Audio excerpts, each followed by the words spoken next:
Next up, Michael Garfield. And he's such an interesting guy. Been on my podcast, and my mind was blown after the podcast, so let's continue to blow our minds. Sure. And you have many slides. I do. Go for it, Betty.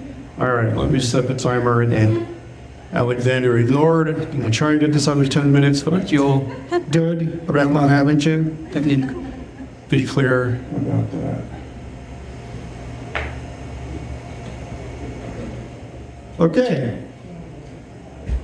As of Monday, I'm finally, after 6 months of preparation, launching a fiscally sponsored investigation across multimedia and community, tracking my inquiry into the nature of agency in the age of automation. This is building our years, over 500 recorded conversations, work I've done at the Selfhood Institute and Brazil. And it all kind of comes back to this question that Alex raised in his talk, which is, what about the gap between the power that we possess and the wisdom that we possess? There's a little bit about me. Don't worry about it. I'm going to make this slideshow available to everybody after this fact. I'll make sure it's as link dense as it is graphically dense. But the point is, I've been thinking about this a long time. Upper right corner is a story I wrote in 2017 called Wearable Wisdom and Reality about deepfakes after Adobe's first voice clone demo and what it's going to do to society, how it's going to change the way that we practice science and the way that we engage with media. And it's largely borne out. I want to start this by talking about the co-founder of the Artists and Machine Learning program at Google, Sailon, the author of the first book with GPT-3, who is somebody that I look to for guidance about the new kind of human being that's going to emerge over the decades to come. And Jenner wrote this fabulous piece that wrote this about called Neural Interpolation, explaining that in a world defined by neural media, by machine learning systems, that we're no longer thinking of ourselves as the isolated consumer in some sort of dialogue with a producer. We're no longer thinking of ourselves as node and network, but we are beholding ourselves as multi-layer networks operating across scales from which the stories that we tell about ourselves, the observations, the models we make of the world are, even before AI, precipitating out of statistical associations. And so Cameron's got this point that basically we are embedding this hallucinated by the brain in the same way that anything that comes out of a generative AI model is embedding hallucinated by black box algorithmic correlations. So this is where we are right now.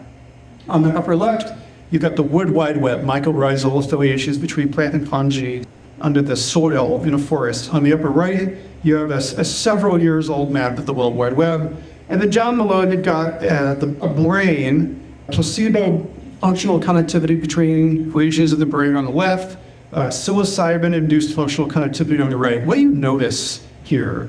To me, it looks like the internet is basically functioning as a planet-scale psychedelic drug. It's connecting to everything, right? And so we can kind of look to this as a play model for what it is that we're going through right now. Doug Rushkoff calls it narrative collapse, because so much information is coming in that we are having trouble maintaining the integrity of these low-dimensional models, these narratives that we use to operate in the world so far. Why is this so challenging? Philosopher Timothy Morgan, whom I interviewed on Future Fossils, talked about the fact that it's because we are embedded in these enormous structures, these hyper-objects like the planetary biosphere or the climate, these things that until very recently in human history we had no direct perception of. We had telescopes, we had microscopes. My buddy Josh at the Conway, our author, Scale Theory, I'm interviewing tomorrow, talks about how when you look down into the body, you don't see a human being. You look at the Earth from space, you don't see people. And the systems that we've been using, these statistical systems, you can derive these big emergent patterns like these global climate models. But these models are stories. These are stories that leave out the actual causal relationships between activity at one scale and the aggregate activity at another scale. You can use fluid dynamical models to measure crowds, but that doesn't tell you about the choices that people are making in that crowd. So this is transformative, right? This photo that Stuart Brand petitioned for in the 60s of the Earth from space to be declassified. We look at that and we realize that we're part of that thing and that the story doesn't stop at the human layer.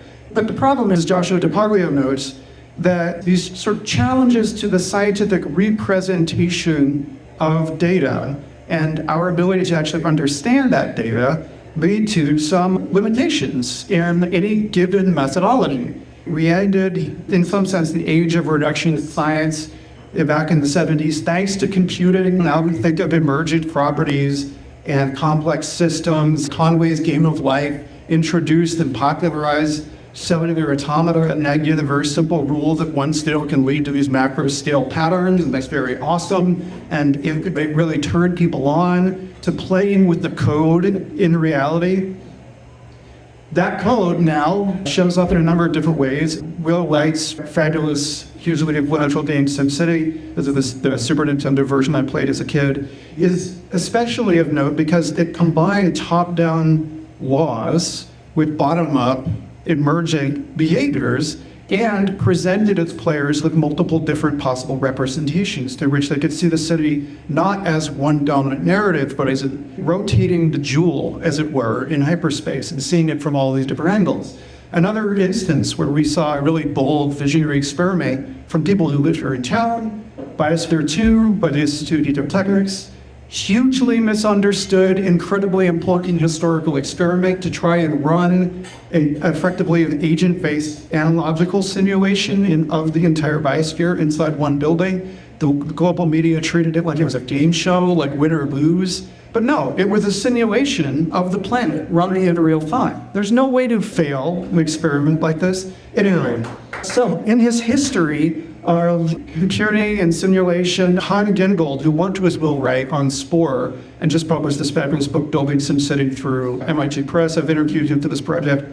He talks about how simulations are social constructs. What is left out, the parameters that are invisible in the simulation, tell us something. They tell us as much as what's left in. And one of the big critiques leveraged by people like Alan Kay of SimCity is that students don't actually get what they should from a game like this because they're not able to go under the hood and change the rules of the game itself. They're not curating the principles by which those emergent behaviors are wise, or the laws by which they are constrained. And that is exactly what Alex is saying about our relationship to AI right now. Everybody is with Facebook. We're learning the same lesson all over again, right? You're the product. So again, I just want to point this out.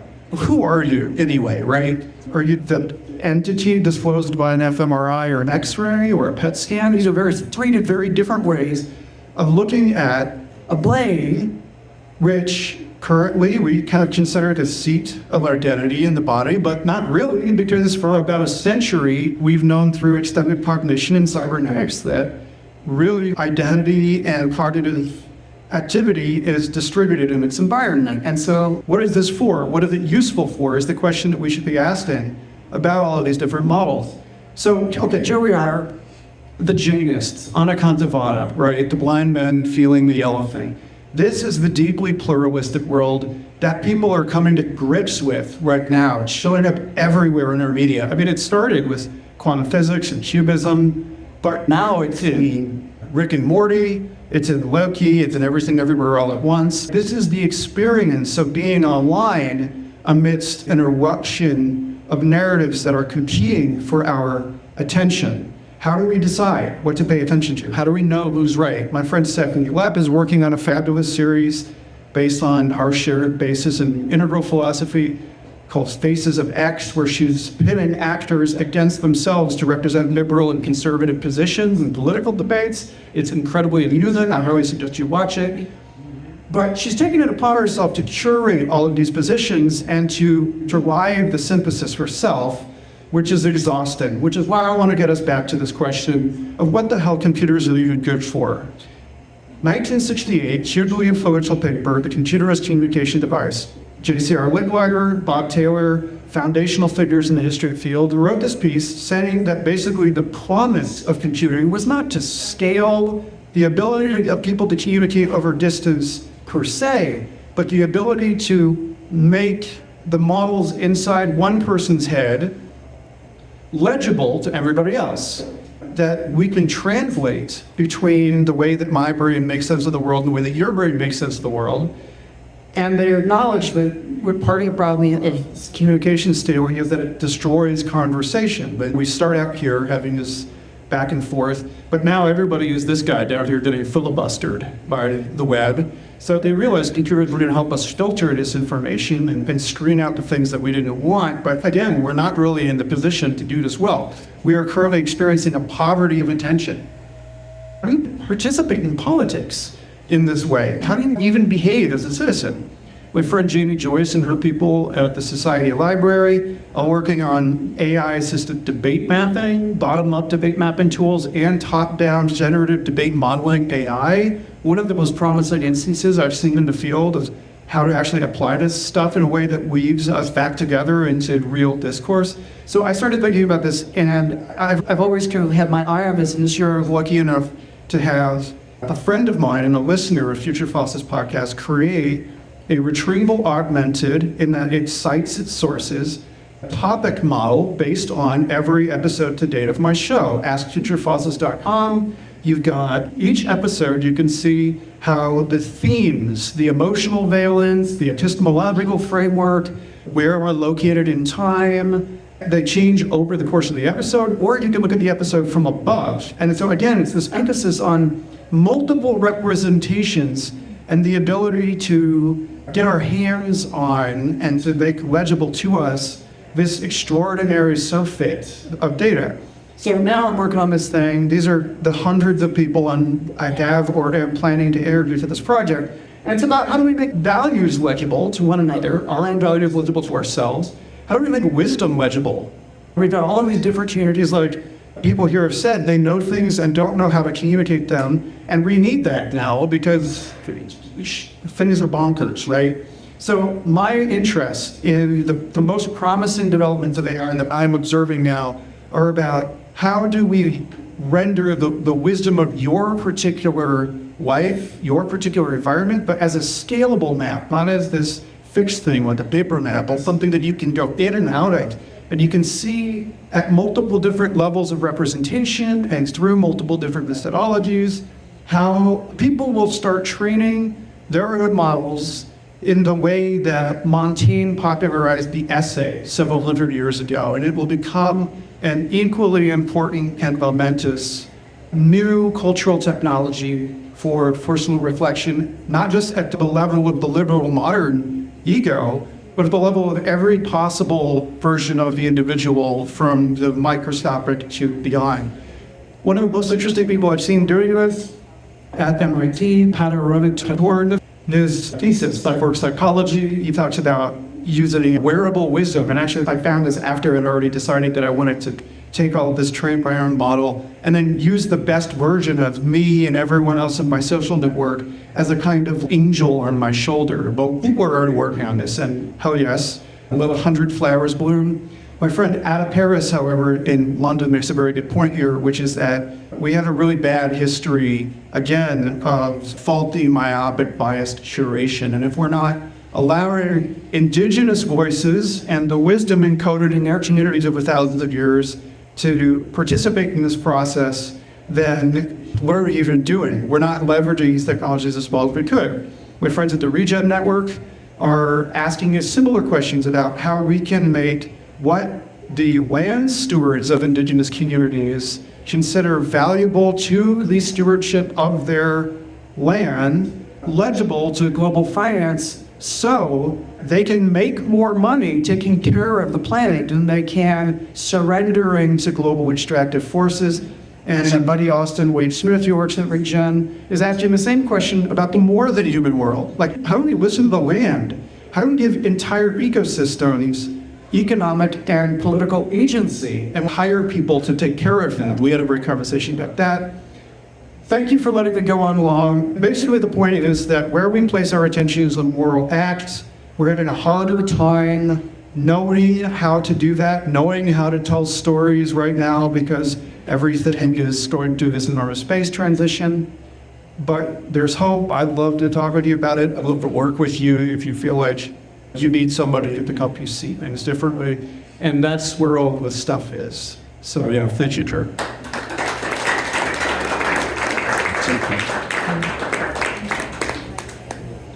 Awesome. Thank you.